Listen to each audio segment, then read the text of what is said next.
Hello everyone and welcome to a special episode of Secrets in Dragon Ball games. There's a really strange glitch in Tenkaichi 2. If you select Super Saiyan for Goku and Vegeta to fight each other, they'll do their little interaction, and once Goku wins, we get this. Even though my game is set to English, Goku will speak in Japanese for some reason. I went over to Tenkaichi 3 to see if such a glitch would occur. Everything works fine here. Sorry, I win this one. Probably just a glitch that happened during translation. Speaking of translation errors, in Tenkaichi 3, SSJ4 GT Goku doesn't speak. He's basically mute in this game. Now, I haven't watched GT in a long while, but I'm pretty sure he talks normally in the show. So, what's going on here? He doesn't talk during battle, doesn't make any pain noises,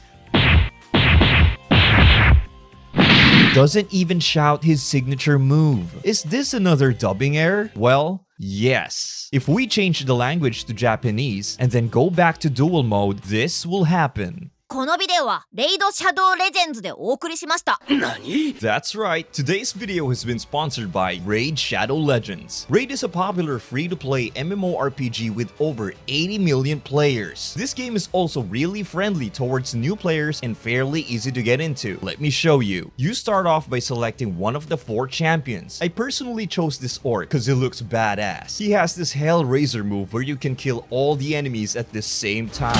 Raid also offers a lot of endgame content in the form of Doom Tower. It's essentially a giant prison. In order to climb to the top, you're going to need a bunch of strong champions. And if you're wondering how to get a bunch of strong champions, well, if you log in for 7 days between now and February 20th, you can unlock the legendary champion Ronda. To celebrate Ronda's arrival in Raid, just enter the promo code RAIDRONDA to get a bunch of free goodies. Also, Amazon Prime members are able to claim a bunch of exclusive rewards in Raid right now. This month, Raid's got a huge new update, including a brand new dungeon and the introduction of Artifact Ascension. They're also adding a bunch of holiday champions. They even made the home screen winter themed.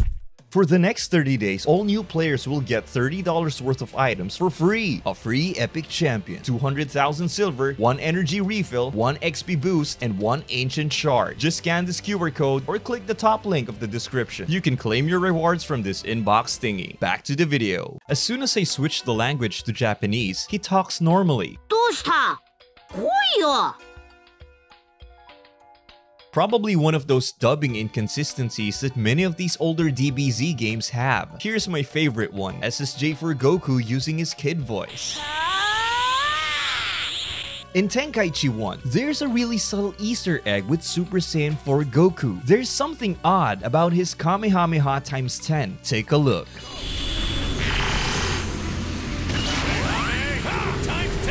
I mean, the voice sync is weird, but that's not it. Isn't Kamehameha times 10 supposed to be red? Well, no. The game actually got it right. Kamehameha times 10 is actually supposed to be blue. The Budokai games, later Tenkaichi games, Xenoverse, they all got it wrong. Right? The truth is, Tenkaichi 1's version is correct, but so are all the other versions. The original version of Kamehameha times 10 was actually blue in the show. Only during the Super 17 saga was it changed to its iconic red look. But why only Tenkaichi 1? Maybe it was a little reference to the original? Either that, or they simply forgot to color it. There's a move in Tenkaichi 3 called Mystic Breath. It's not a super move like you'd expect. Rather, it's one of those utility moves which are mostly unique to each character. For example, one of Goku's utility moves is Instant Transmission. Tien has Solar Flare. Buu has, well, Sleep. Mystic Breath is mostly used by evil demon type characters like Dabura, Evil Buu, Janemba, and Uub. Uub's not evil, but he probably inherited it from Buu. The effect of Mystic Breath is quite strange. It's not a move meant to stun enemies like Frieza has. It just pushes enemies back while dealing less than 1,000 damage. So it obviously isn't there to deal damage. For the longest time, I thought this was just a dumb move without any benefits. Well, believe it or not, it actually has one of the rarest effects in the game. The second, or should I say, primary effect of Mystic Breath is the negation of super attacks. Fun fact, each character has its own version of Mystic Breath. Buu and Uub have a regular white version. Janemba has a slightly pinkish one, and Dabura spits literal fire.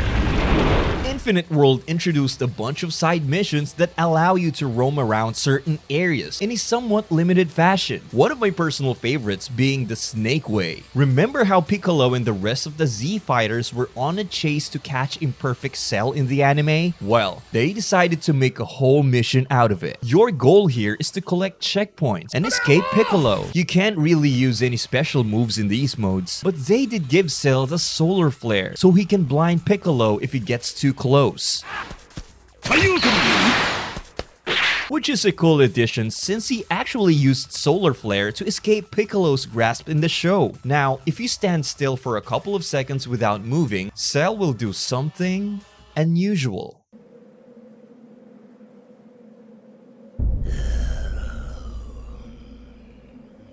Cute little detail, right? Since we're on the topic of Cell, I think it's fair to mention a certain feature from Shin Budokai. For those of you who do not know, Shin Budokai is essentially the PSP version of the Budokai series, although it has its own unique twists and quirks, one of those quirks being Perfect Cell's moveset.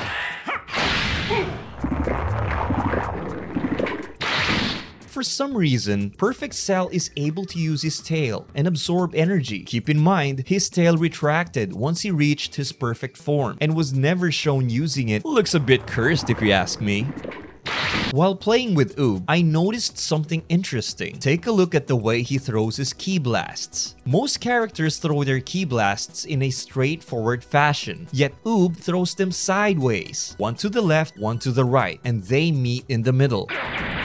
I tested this with a bunch of characters, and none of them were doing it the same as Uub. Not sure if this is a reference to something. Then again, I haven't watched GT in a while, so it's possible I could have missed it. Ever wondered why Gohan says this while meeting Broly in Budokai 3? Could this be the legendary Super Saiyan that future Trunks warned us about? At no point does future Trunks interact with Buu Saga Gohan, let alone warn him about Broly. At first, I was confused, so I did a little bit of digging, and everything became clear. This game, Budokai 3, is big. What's more, it was originally meant to be even bigger. The amount of cut content and experimentation in this game is insane. I won't go too deep into this, but if you guys are interested, we can cover it in future videos. This time, we'll be focusing on Future Trunks. As we already know, Future Trunks doesn't have a Dragon Universe campaign in Budokai 3, which was always weird to me, but I digress. Like most characters in this game, he was supposed to have a canon story and an alternate one. The alternate story takes place in his future timeline. After defeating Cell, things were fairly peaceful there. Until... Who is this guy? Is he the one generating all this power? Kakarot! Kakarot! Trunks tried his best, but he was no match for Broly. He's gone. I don't think I could have lasted too much longer. Well, there's no more I can do here. I better go warn Gohan. Now, I don't know what exactly happened here since they don't explain it well, but Broly decides to leave. Judging by Trunks' reaction, I don't think he left because Trunks was overpowering him. Looks like Broly's goal was always Goku, aka Kakarot. But I find it interesting that in Budokai 3's version of the story, Broly originally appears in future Trunks' timeline. While I'm a fan of the original Z Broly, I think it would be really interesting if they went with this route for the original movie. Anyways, that's the reason why Gohan says that line when meeting Broly. The Kaioken is a bit weird in Tenkaichi 3. I always thought Kaioken was unstackable in this game. Let me show you what I mean. In Raging Blast 2, for example, Goku will shout his Kaioken boost. Kaioken times 2! Kaioken times 3! Yeah! Notice how Goku emphasizes that times 2 and 3 boost, while in Tenkaichi 3, he just says Kaioken!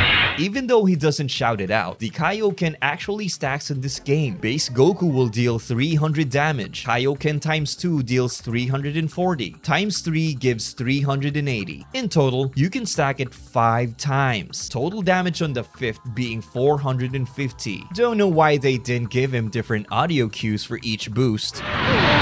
Let's talk about DBZ Sagas. Not necessarily about the game as a whole, rather the little power level mechanic it had. For For those who don't know, before each battle, there was a little scouter scan displaying the power level of each character. Raditz has 1,200, Nappa's is 4,000, and Vegeta's is 18,000. So far so good. The problem comes when we reach Frieza Saga. Outside of Captain Ginyu, the power levels of the Ginyu Force were never officially stated. The game implies that Recoome is the weakest member outside of Guldo. Jace and Birder have 45,000 and 50,000 points respectively. As I said, there are no official power levels for the Ginyu Force, although there are a few official guidebooks that place Recoome as the strongest. I don't really go into power scale discussions, but this one was always interesting to me. Curious to hear your thoughts.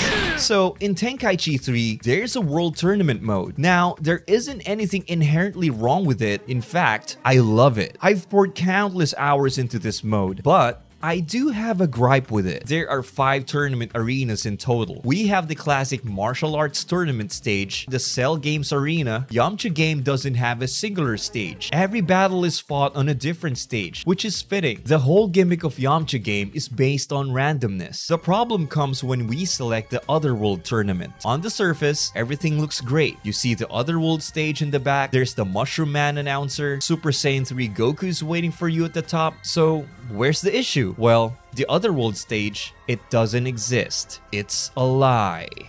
I'm kidding, but there's no stage for it. It's not even modeled. Every battle takes place on the regular map pool, and most of them are on Earth. Come to think of it, does any DBZ game feature the Otherworld arena? Well, maybe Boo's Fury. The same goes for Mr. Satan's tournament stage. You see the Spectacular Night arena, but as soon as you start a battle, yep, it's the standard map pool.